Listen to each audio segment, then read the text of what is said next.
Story 1. Not kidding, probably at least 5 times a day to each child and my wife.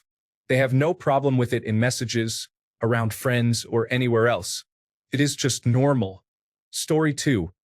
Every time, even today, when I get off the phone with my older brother, we say, I love you. I also say it to my sister and dad, though we are barely on speaking terms. I express this sentiment to at least half of my friends as well. Story 3. It wasn't said much while growing up, but now that I'm older, everyone is saying it more frequently. People are starting to realize that time with loved ones is temporary. Story 4. I don't think my family has ever said that to each other. I say it often to my friends, though. Story 5. I never really did it at all while growing up. Now, I can't even count how many times I say it to my kids every day. Story 6. That was not a thing when I was growing up. Anything resembling feelings was quickly met with ridicule and bullying. My wife and I have made it a point to let our children know they are loved. As far as what exists between my wife and me, we say, I love you multiple times a day. Story 7. Many times throughout the day, we were told that we were loved. As a mother, I have done the same with my own children. Now that they are grown and have their own families, I still tell them how much I love them, whether it is on the phone or when I see them. You never know when one of you walks out the door if you will see them again. Story 8. Every day, multiple times, I reflect on a thought I once heard. What if the last thing you say to someone is meaningless? What if you argue, and the last thing you told them was, I hate you, or even just silence? After I heard that a few years ago, I made it a point to say, I love you to my family when leaving a room, going to work, running errands, or any other occasion. I'm terrified that the last interaction I'll have with someone I love is silence. It may annoy some people, but I have had family members pass away, and the last thing I said was, I love you. It gives me peace of mind knowing that those were the final words I shared with them. Story 9. It is disheartening to read comments from people who have neither heard it nor expressed it. In my family, we often say it. My family is as dysfunctional and annoying as anyone else's, but I know we all love each other. In my own small family, my wife and daughter, I make a point of expressing my love to both of them frequently. They are my world, and I cherish that they are my life. I want them to know it through both words and actions. Story 10. In our family, we usually shout popcorn at each other because at one point in time we decided that popcorn is analogous to love, being warm and fluffy. This became a tradition. We said it often. I'm 41 now, and to this day, everyone in our family says popcorn before we hang up the phone or hug goodbye. Story 11. Every day, it was apparently something that my parents didn't experience growing up, but they made an effort for us. I still remember the first time I told my grandmother I loved her. My mom pulled me aside later and asked me why I had said it. My grandma seemed shocked, but she said it back and began saying it regularly to me. Story 12. I am in my 20s. My mom has said it and still says it nearly every day. I have said you too perhaps once or twice. Story 13. My mom taught me to say, I love you. Growing up, she made me think, I love you means, I will give you whatever you want. She bought my affection away from my dad because, according to her, it would force me to be obedient by making me repay what I owed later in life. She was wrong. Nowadays, it's hard for me to say, I love you, because I disliked it as a kid and would not say it lightly. Story 14. I could be getting ready to walk into the house, but if I'm on the phone with them and hang up just before coming in, I say I love you. Story 15. Very rarely. Recently, I made a point of expressing this over the phone since my parents are getting older. As we were saying goodbye, I told my dad, love you. He chuckled and replied, okay. Story 16. We mentioned it on occasions like birthdays and Mother's Day, but never daily. We did say goodnight every day, though. Once I moved out, we said it every time we got off the phone or left after visiting. My brother and I do not say it to each other, though. I haven't figured that one out yet. Story 17. I cannot speculate on how common it is to go without physical or verbal affection. It was true for me. I cannot say if it was due to my parents' generation, as they were raised during the Great Depression and World War II, or if it was just a temperament and personality issue. They honestly tried and believed they were doing the best parenting they could, but they raised us without any emotional support or nurturing of our potential, and we were very much meant to be seen and not heard. Sometimes, I do not think they even saw us as individual personalities of our own. Again, this might be a generational attitude that was common in the 1960s and 1970s. I had to do a lot of work to develop my self-esteem, and I made sure to raise my daughter with plenty of affection. Story 18. Never by my dad. My mom did when she wanted something or when she was sick. My sister and brothers, who were adults when I was little, did a lot. Our kids heard it often from my husband and me. Story 19. I would hear it daily from my parents, especially at bedtime. I was a frustrated teenager and only responded to it begrudgingly, but thankfully I have moved past that mentality. Now that I am an adult, I say it daily. Story 20. I believe I am the only person in my family who has ever expressed this, but what can I say? My family consists of difficult individuals. I consider myself the most likable person in my family, yet I still have my flaws. Story 21. My dad told me he loved me pretty often, but my mom almost never did. I was very uncomfortable telling people I loved them, and it's taken many years to get over it. I married into a family that frequently expressed love and gave hugs after every visit, and at first I was very uncomfortable with it. Eventually, I got used to it, but it still feels somewhat unnatural or performative. I'm not uncomfortable telling my husband or my young nephews that I love them, but it feels strange to tell relatives I don't know well, "Goodbye, I love you," like with Uncle George, whom I see once a year. My love for him, basically a stranger, knows no bounds. Story 22. Only after arguments were we a chaotic group. Then my dad got sick when I was 21 and died within a year and a half.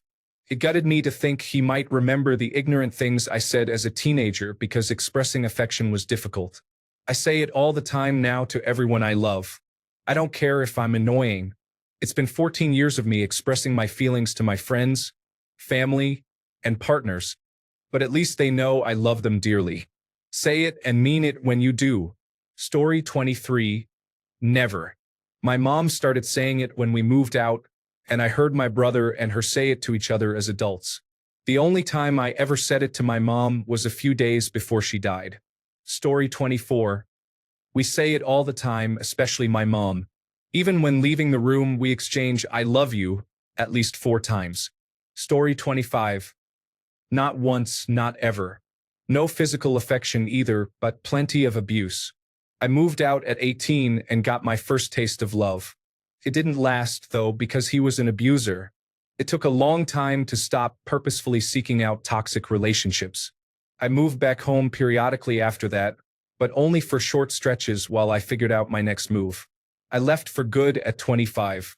Now my own daughter hears, "I love you," no less than 3,000 times a day from me and her dad.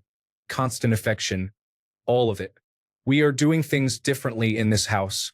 Honestly, there's a part of me, like the little girl in me that never grew up, that is being healed by all of this, by loving my daughter the way I wish I had been loved. Story 26. My family didn't really have friends outside of church.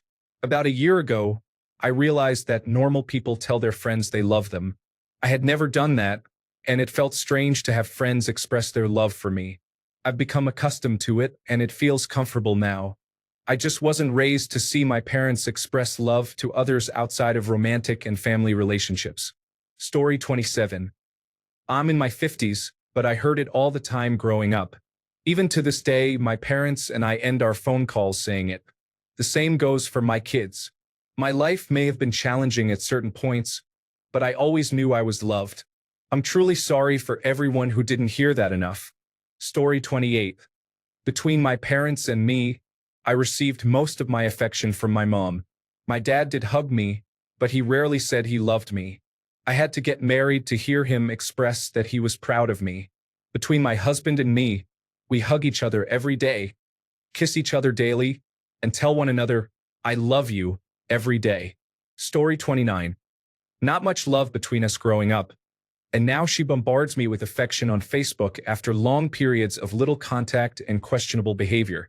I feel like she doesn't genuinely like me but has to put on a show for her friends. Story 30, but I have made a conscious effort to say it more, especially to my family, and they have done the same. Story 31. Every single day, I tell my children how much I care about them.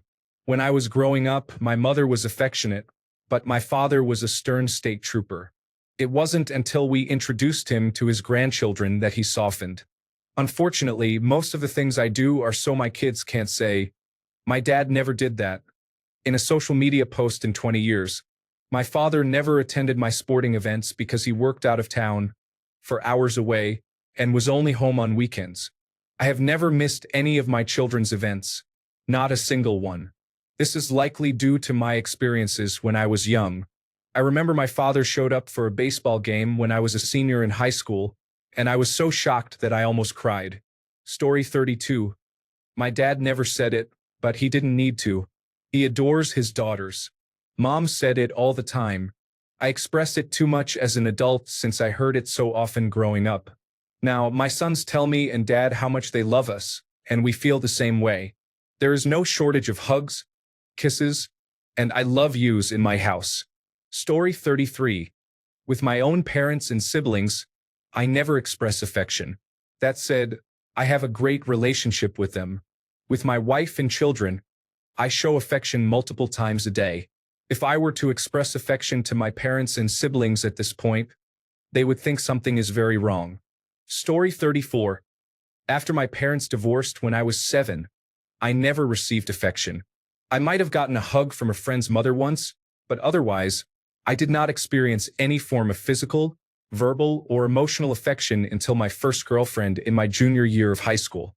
This lack of affection did not help my relationship or my existing self-esteem issues related to jealousy. Story 35. I'm pretty sure my parents said, "I love you," to my daughter more last week than they did to me my entire life. Story 36. My love language includes acts of service and small gestures that demonstrate my affection for others.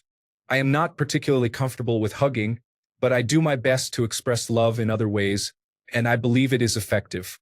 Growing up, I often said, "I love you," because I thought it was expected, but it sometimes felt forced, even though I genuinely meant it. Story 37. I never heard it from my dad.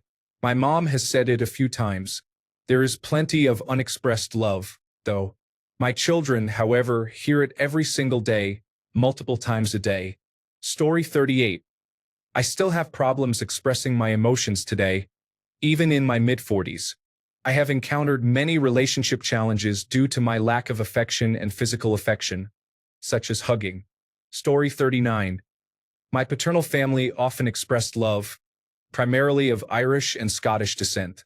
In contrast, my maternal family, which is half British and half Czechoslovakian, rarely expressed such sentiments, making it awkward for me to say I love them. I always knew my father loved me, but I'm uncertain if my mother feels emotions on that level.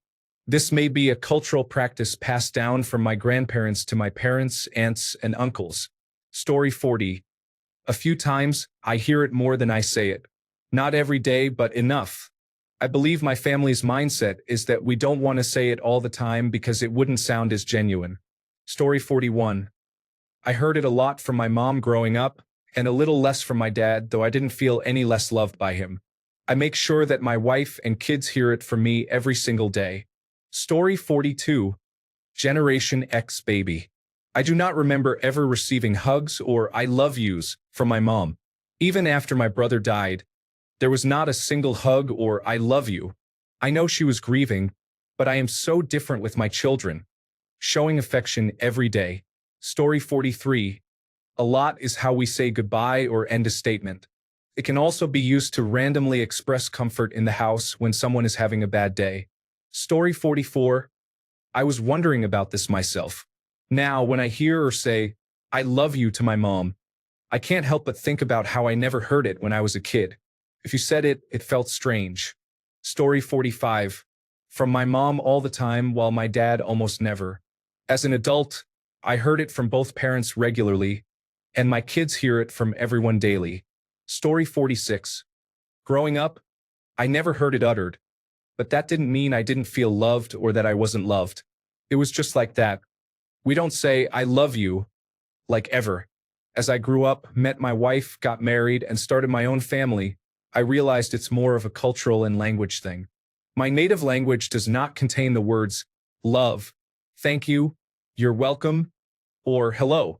My native culture adopts these words from other languages to express themselves verbally, but traditionally, it was always expressed through action. It's quite interesting to have both perspectives, to love and be loved without ever mentioning it, and to love and be loved while mentioning it at all times. Story 47. Not constantly with my father, but often enough with my mother. They were not good parents. Story 48. My parents? Not much. Mostly my mother. I don't think my father has said it to me since I was a child. With my wife, children, and grandchildren, all the time, every day, I receive a constant stream of, I love you, Papa, from my granddaughter. It may become repetitive, but I prefer it over what I experienced growing up. Story 49. When I was a child, the only time I heard I love you was as the lead-in to some form of criticism, as in we love you, but your grades aren't good enough, but you need to remember to do your chores without being reminded. But we don't really like you. But. I used to joke with my friends that my parents thought my name was, but. My friends thought I was strange, which may explain why I never had very many of them. But that's just the way it is. Story 50. I think my dad and I have said, I love you, to each other every single day for as long as I can remember. I don't say it to any of my other family members, nor do I remember ever saying it to them. Story 51. I was told I was worthless, a failure, and unlovable, but I was never told that I was loved. Story 52. I grew up in Britain in the 1970s and 1980s. Nobody said, I love you. It only started happening after Princess Diana died. True story. Thanks a bunch for sticking around till the end of the video. Remember to subscribe, and until next time, stay awesome and goodbye.